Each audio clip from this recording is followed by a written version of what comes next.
Bonjour tout le monde, bienvenue à cette vidéo de TW 2016, édition ECW 1996, je vous parle, je m'en veux. Je m'en veux au moment de commencer cet épisode, étant donné que je viens de me rendre compte que notre champion de la ECW s'en va demain.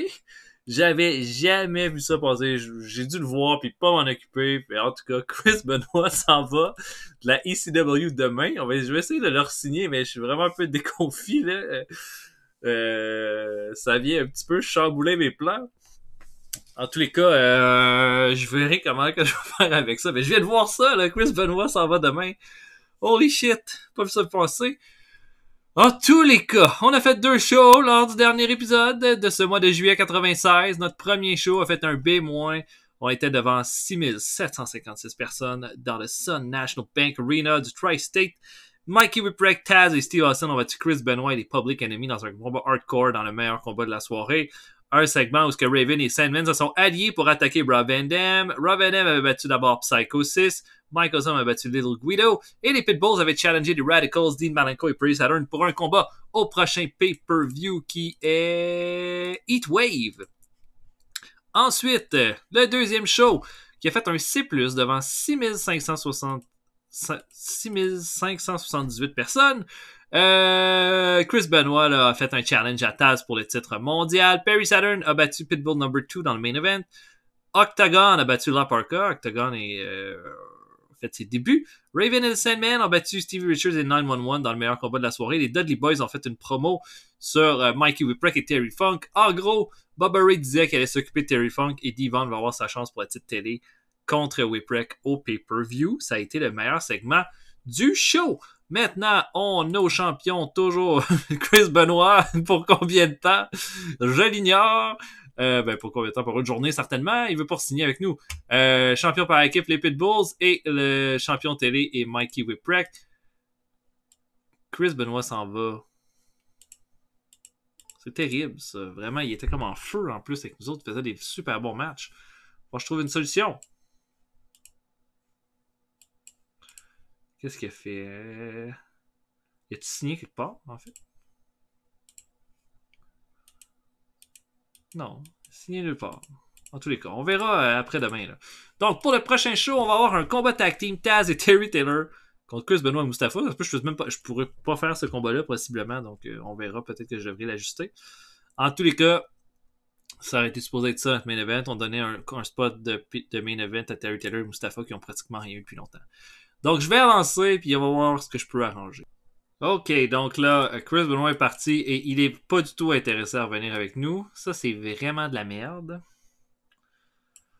Où est-il? Non. Pas intéressé à revenir. Il faut trouver un remplaçant puis un gars avec quand même un peu de popularité, puis j'allais dire un peu de talent. Là. Chris Benoit était quand même vraiment bon. C'est de faire sans lui. Rick Martel. Ouais, on pourrait quasiment le considérer. Besoin d'un gars qui a un peu de popularité, de grâce. Pas de Roma, il fit pas. Fit pas à la ECW. One Man Gang. Wow, je vais remplacer Chris Benoit par la One Man Gang. Je m'écoute parler, moi, là. J'essaie de voir.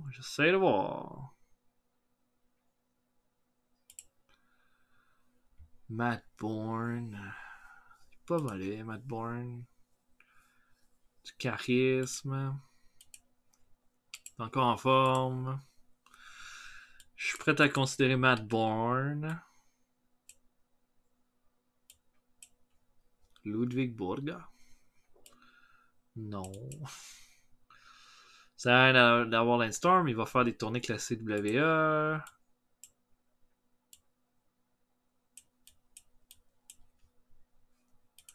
Ok. Je pense que j'ai une idée. On verra. Je pense que j'ai une idée. Donc, j'avance jusqu'au show. On se voit après. À tantôt tout le monde. Ok, on commence ça. Plein de monde qu'on n'a pas de disponible. C'est vraiment plate. Mais voilà, je pense que j'ai trouvé une solution pour combler ce combat-là de ce soir. Donc, je vous laisse regarder ça, mais j'attends, mais vous allez voir, ça devrait être pas si mal. Je pense qu'on va s'en sortir. Malgré la perte de notre champion. À tantôt, tout le monde. Je book. Ok, on y va en pre-show. Kenny J, un vieux lutteur local, affronte Big Dick Dudley. Et Big Dick va le battre facilement à 7 minutes 37 avec son Total Penetration. Voilà. Joel Gertner fait du bon travail en étant manager de Big Dick Dudley. Combat tout à fait correct de D. Deuxième combat de pre-show. La Parka affronte Blitzkrieg. Beau match. Et la Parka, ça serait comme fracturer une joue dans ce match-là. Bon, ok. Mais il va quand même l'emporter avec un Sky Twister Press dans un bon match de C.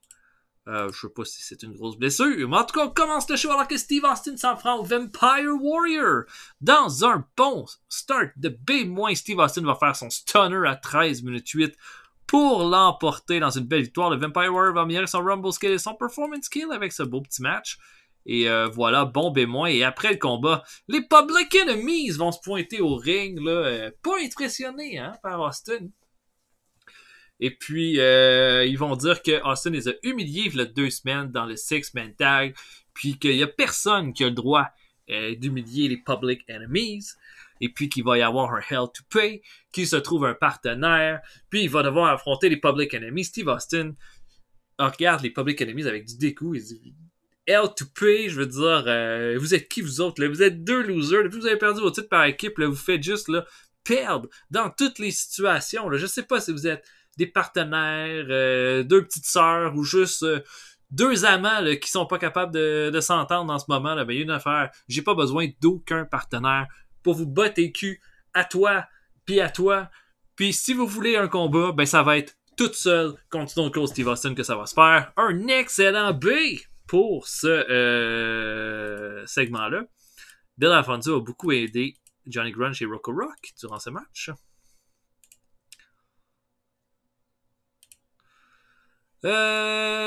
Octagon affronte Too Cold Scorpio qui fait son grand retour au ECW Arena. Personne s'attendait à ce gros retour-là.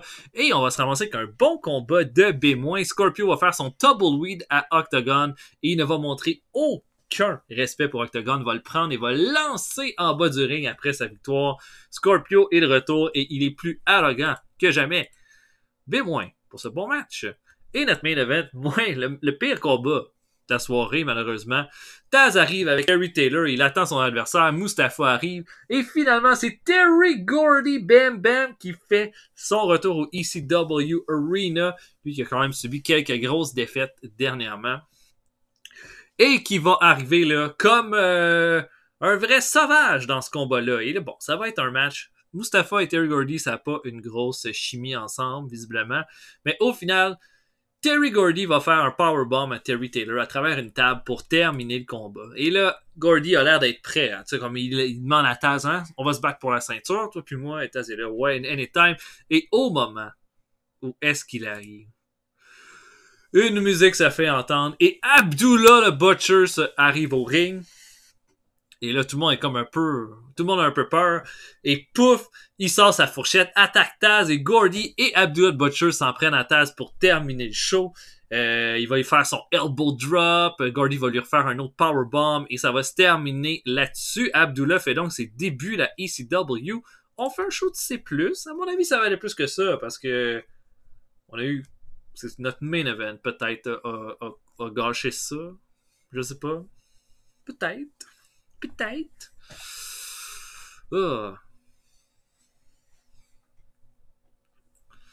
Mais bon, pas si pire que ça non plus. La Parka, oui, la Parka est blessée. Pourquoi ça a l'air?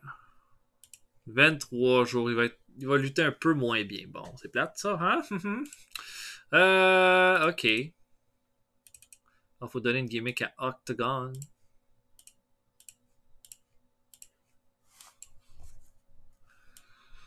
Un golfeur, ça me semble pas vraiment être une bonne idée. Foreign Star. Ça me paraît logique. Bon, prochain show de la SW, là, je pense qu'on est quand même dans une bonne séquence, malgré le fait que Chris Benoit est parti sans crier gare. On peut faire un Steve Austin contre Johnny Grunge. Je pense que ça va pas être mauvais. Sure. Surtout que ça risque d'être un vrai bon match. Ok. C'est bon. Donc, je vais avancer pendant une semaine pour le prochain Hardcore TV. Puis on se voit après. À tantôt, tout le monde. Ok, bon, vraiment pas un gros événement, mais Big Dick Dudley a son contrat qui se termine dans un mois. S'il y en a un que je veux pas me débarrasser, c'est bien de lui. Alors, on va voir. Peut-être un contrat d'une année pour Big Dick. Il demande 70$ de plus par avance, ce qui me semble tout à fait logique. Et voilà. Oh, il y avait le gros show de la Smoky Mountain Race. Oh, puis il y avait In Your House. Terry Gordy a battu Buddy Landell pour devenir le champion heavyweight de la Smoky Mountain Wrestling. C'est cool, ça. Ricky Morton a battu Dirty White Boy pour garder le titre télé. Wow, vraiment du old school wrestling. Le One Man Gang qui est là-dedans. Al Snow et Trasher ont battu Rumble et Flash. Tony Rumble et Flash Flanagan. Eh ben. Ok, puis In Your House, c'est fait un B. Là. Ultimate Warrior a battu Psychosid pour garder le titre de champion du monde dans un match de B. Jerry Lawler a battu Owen Hart. Zulema a battu Lennon Kai. Wow, c'est pas jeune, les lutteuses qui ont là. Les Smoking Guns ont battu les Blue Brothers pour garder les titres par équipe. Skip a battu Ahmed Johnson. Yokozuna a battu le Brooklyn Brawler pour garder le titre intercontinental. Jean-Pierre Lafitte a battu le Tahitian Warrior. Kama, Sammy Silk et Yankee ont battu Doug Drews, Henry Godwin et Marty Jannetty. Wow. Diesel et Shawn Michaels ont battu PG-13. Ok, ça a l'air d'être spécial comme show. On continue. À tantôt. Ok, donc. Locker Room est toujours à 78. Bill Alfonso était en pleine forme avant le show. Regardez tout le monde heureux avec plein d'histoires hilarantes qu'il a vécues sur la route, ce qui a créé une atmosphère relaxe et joyeuse. Yes, ça monte notre Locker Room. Terry Funk donne des trucs de psychologie à son protégé Devon. Même chose à Bob Murray. Et des trucs de micro à Hawk Myers. Ouais. Ça, c'est un bon vétéran. Ok. Psychosis. On va te trouver un ami. Je me dis comme un gars comme Tommy Dreamer. Yes! Psychosis et Tommy Dreamer qui sont rendus des best potes. What? Excellent pour notre backstage ratings, tout ça. Donc, je book main event Steve Austin contre Johnny Grunge. Et on se voit après. À tantôt, tout le monde. Ok, on commence ça. Pre-show de 911 affronte Hawk Myers. Combat de 9 minutes 49. Où le 911 bien fatigué après ce 9 minutes 49 de lutte termine le tout avec un chokeslam. Pas grand chose à dire sur ce combat qui a fait un démon, ce qui est pas fort. Et ensuite, Chris Germany, lutteur local, s'en prend à Mustafa qui, à 5 minutes 48, va terminer ça dans un squash match avec un vertical suplex. Voilà pour ça. On ouvre le show. Et on a Raven, le Sandman et Beulah qui arrivent. Là, ils ont l'air tellement fiers, tellement contents d'eux. Disant que Rob Van Dam, hein, il se pensait fier, il se pensait fort depuis 2-3 mois, depuis ses débuts, hein, à dire, je pensais qu'il régnait à AEW, mais il a découvert qu'il y avait 2 vétérans qui n'allaient pas se laisser marcher sur les pieds, et puis Rob Van Dam va découvrir assez dépens là, qu'il peut pas comme ça battre 2 légendes du hardcore. Rob Van Dam va arriver, puis il va dire c'est bien beau tout ça. Ouais, vous êtes 2 légendes du hardcore. Quoi que le Sandman, je t'ai battu le mois passé. Fait que légende, je sais pas qu'est-ce qui arrive quand on bat une légende. Est-ce qu'on en est une nous-mêmes? Et là, le Brandon va dire vous êtes vraiment beaux toutes les deux. Puis vous le savez, là, moi, dans un combat à 1 contre 2 contre vous, mes chances sont pas vraiment hautes de gagner. Mais j'en connais un que tu connais bien, Raven, puis un que tu connais surtout bien, toi, le Sandman, qui va m'aider à Heatwave samedi. Son nom, c'est Sabu, et juste en disant son nom, la foule du ECW Arena se lève, et tout le monde délire. Et voilà, Rob Van Dam et Sabu vont affronter Raven et le Sandman au pay-per-view. Et toutes les deux vont être montent en heat. C'est beau, c'est beau. Combat de Cruiserweight. JT Smith et Nova affrontent Lil Guido et Psychosis.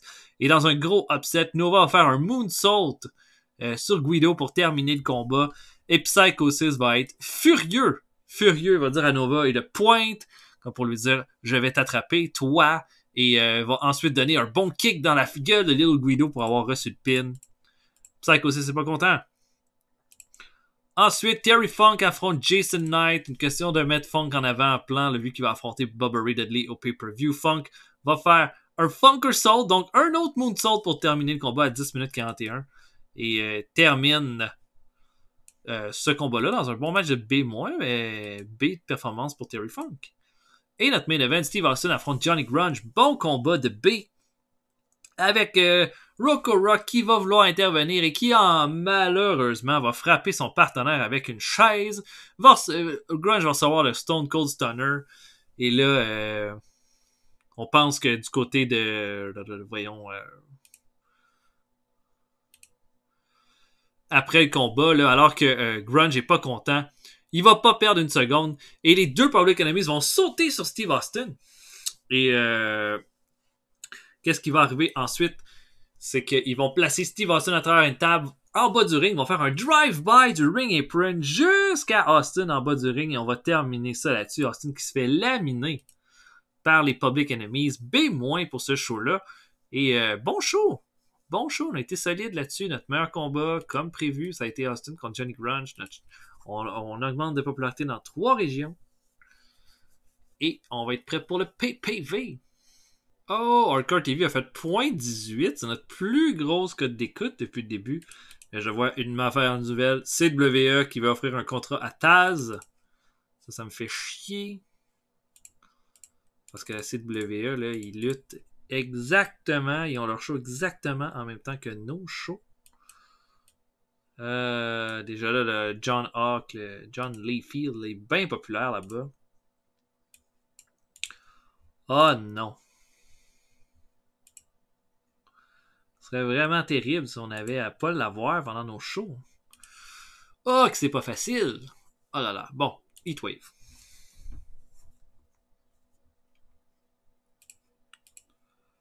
On va passer ça à Empire Sport. Blitzkrieg et Terry Taylor se sont bien entendus en backstage. Ils ont découvert un amour commun pour les mots croisés cryptiques. C'est beau. C'est beau à savoir. Ok, Rob Van Dam. Puis Dory Funk. Non. Ok. Fait que Jericho est pas... qui a fait son retour n'est pas disponible pour travailler ce soir. Ok. Je bouge, je vais faire ce que je peux avec ce pay-per-view-là, puis on va se voir après. À tantôt, tout le monde. Ok, on commence ça avec une grosse Battle Royale. J'avais 15 lutteurs non utilisés dans le show, donc j'ai décidé, c'est la première fois que j'en ai autant d'ailleurs, hein, donc probablement que je vais peut-être essayer de faire des affaires de plus grosse ambition là, pour le prochain mois. Mais en tous les cas, grosse bataille royale et au final, Stevie Richards, c'est bien ça. Ouais, Stevie Richards gagne une bataille royale de 15 lutteurs alors que dans le Final Four, il a éliminé Big Dick Dudley, Vampire Warrior et Jason Knight à lui seul. Il a éliminé Big Dick avec un Stevie Kick direct sur la gueule et le gros gars passe par-dessus la 3e corde. C'est moins. Plein de gars qui vont s'améliorer grâce à ce combat-là. Et voilà, j'ai plugué tout le monde. Mais le pay-per-view commence officiellement et Terry Funk affronte Bubba Ray Dudley. Bon match avec de B- qui nous fait un strong start pour notre show. Et Terry Funk va faire son moonsault sur Bubba Ray Dudley pour terminer le tout. Terry Funk améliore son flying skills. Jamais trop vieux pour améliorer son flying skills pour l'emporter. Ensuite, notre 4-way de Cruiserweight alors que Octagon, Blitzkrieg, Two Cold Scorpio et La Parka s'affrontent dans un combat correct de C-. Je suis habitué à des meilleures performances que ça. Et Two Cold Scorpio va l'emporter avec un Tumbleweed sur Blitzkrieg pour la victoire. Je dirais pas que c'est une déception, mais c'est un petit peu plus bas que ce que j'aurais pensé. J'aurais au moins faire un C. Blitzkrieg a bien son performance skill, par exemple, avec ce show-là. Ah oui, sa gimmick. Oui, il aime pas ça, les combats hardcore, personne. C'est bon. Steve Austin affronte les Public Enemy dans un handicap match et un bon match de B avec Steve Austin qui va l'emporter encore une fois à cause d'une mauvaise communication entre les Public Enemies. Et là, Austin gagne avec son stunner et les deux gars des Public Enemies ont l'air vraiment furieux, mais Johnny Grunge là, va commencer à donner de la merde à Rocco Rock. Dire t'es vraiment une merde à toutes les fois que je suis là, c'est moi qui reçois le pin, c'est moi qui fais des affaires, tu vaux plus rien. Il va même le gifler et Rocco Rock va répondre en lui faisant un drop kick directement sur la gueule, va tabasser Johnny Grunge, va le mettre sur une table et va faire un stand-on bomb à travers la table et la foule va absolument adorer Rocco Rock qui va faire un face turn avec ça et c'est la fin des Public Enemies. Nova affronte Psycho 6 dans un bon match de Cruiserweight. Ça se rattrape un peu le 4-way qui était décevant. Psycho 6 va faire un Sky Twister Press à 9 minutes 48 pour aller chercher une belle petite victoire bien méritée. Voilà. Rob Van Dam et Sabu affrontent Raven et le Sandman. Bon combat de B. Les deux, j'ai fait un combat plus long, là, 16 minutes 14. J'ai fait de quoi de plus solide, disons. Et puis, au final, le Sandman va faire un White Russian Leg Sweep de la troisième corde à Sabu sur une table qui était dans le ring et va faire le pin. Et voilà, alors que Raven s'occupait du Sandman. Alors que Raven et Rob Van Dam se battaient en bas du ring. Pardon. Et voilà pour ce combat-là qui fait un bon B. Jusqu'à là, notre pay-per-view est quand même pas si mal. Raven va améliorer son performance skill. Est-ce que c'est la fin? Je pense qu'on est dû pour un Sabu Raven puis un Rob Van Dam Sandman le mois prochain, mais je sais pas. On a ensuite Tommy Dreamer qui challenge n'importe qui. Il challenge le gars le plus tough du locker room à venir le rencontrer dans le ring, vu que après ce qu'il a fait à Stevie Richards, plus personne veut l'affronter. Sauf que John Layfield va faire son grand retour au ECW Arena. Il va affronter Tommy Dreamer dans un combat qui va faire un C. Hein. John Layfield, pas encore super populaire, puis pas encore super convaincant, va recevoir un Dreamer DDT et ça va être la fin de ce combat. Et j'ai vu un Wild Brawl, mais je pense pas que ça a été à l'avantage de Layfield qui a pas beaucoup de stamina encore. Mais en tous les cas, Dreamer va chercher une belle victoire. Les Pitbulls défendent les titres par équipe contre Dean Malenko et Perry Saturn, les Radicals. Bon combat, bien équilibré. Sauf qu'au final, c'est les Pitbulls qui vont garder leur titre en faisant le Aided Powerbomb sur Perry Saturn pour une 4e défense de titre. Saturn améliore sa technique. J'aurais pu les faire gagner, mais Saturn est blessé encore pour un petit peu de temps. Donc, je me suis dit, les Pitbulls font vraiment pas mal. Ont pas un mauvais ring depuis le début. Mikey Whipwreck affronte Devon Logley. Et ça fait un combat de C+. Et pourquoi? Parce que Devon Dudley va remporter le titre télé. Et oui, après une intervention de son manager, Joel Gertner, qui va lancer de la poudre dans le visage de Mikey Whipwreck, Devon Dudley va lui faire un roll-up en lui mettant les pieds dans les cordes. L'affaire, c'est que Mikey Whipwreck voulait pas perdre. Il a fallu que je fasse un keep strong, ce qui a baissé la note du combat. Mais Devon devient le nouveau champion télé de la ECW. Je sais pas si vous attendiez une affaire comme ça. Moi, j'aime tellement Devon. J'ai aucun problème à faire ça. Devon va même améliorer son performance skill avec ce combat-là. Les deux ont fait une performance similaire. Moi, je pense que Devon va faire un beau travail comme champion. Et ensuite, Abdullah le Butcher vient et rentre dans le ring. Et puis, qu'est-ce qui arrive? Mike Awesome va arriver. Il va se mettre face à face à Abdullah. Et un combat comme ça, pouf, non annoncé, va commencer. Beau combat hardcore. Ensemble, va y aller comme de haute voltige pour essayer d'arrêter Abdullah. Abdullah, lui, va ralentir l'action en frappant Awesome avec sa fameuse fourchette. Et puis, Awesome va tenter un Awesome Bomb. Sera jamais capable de soulever Abdullah qui va lui faire un surpassement, son Sudanese Elbow. Et va lui faire son Sudanese Meat Cleaver ensuite pour terminer le combat. Abdullah Butcher était fatigué après le combat, par contre. Et j'imagine, il est un peu en déclin physique. Mais performance de D, c'est pas fort. Je sais pas. Je l'ai pas signé pour longtemps, Abdullah. Fait qu'on va faire ce qu'on peut avec lui, le temps qu'on l'a. Là. Mais il y a quelque chose à faire, ça c'est certain. Et notre main event, Taz affronte Terry Gordy. Les deux ont une belle chimie ensemble. Mais qu'est-ce qui va se passer dans un combat relevé, plein de power moves, plein de beaux matchs, de belles prises et tout ça? Terry Gordy va réussir à surprendre Taz avec un powerbomb à 16 minutes 22 pour prendre finalement le titre de la ECW qui avait jamais été capable de prendre alors quand c'était Steve Austin qui avait le titre. Et Ça va se terminer là-dessus. Oh, on aurait trop utilisé Blitzkrieg, mais le show, on augmente la popularité dans une région. J'aurais tendance à dire les speeches. Sandman a fait une belle performance. Steve Austin a fait une belle performance aussi. Je veux que ce soit souligné. Puis on va dire Terry Gordy, tiens, qui a fait une belle performance aussi, mais on va dire que c'est un bon exemple pour tout le monde. Sandman est content. Steve Austin est très content. Puis Terry Gordy est content. Yay!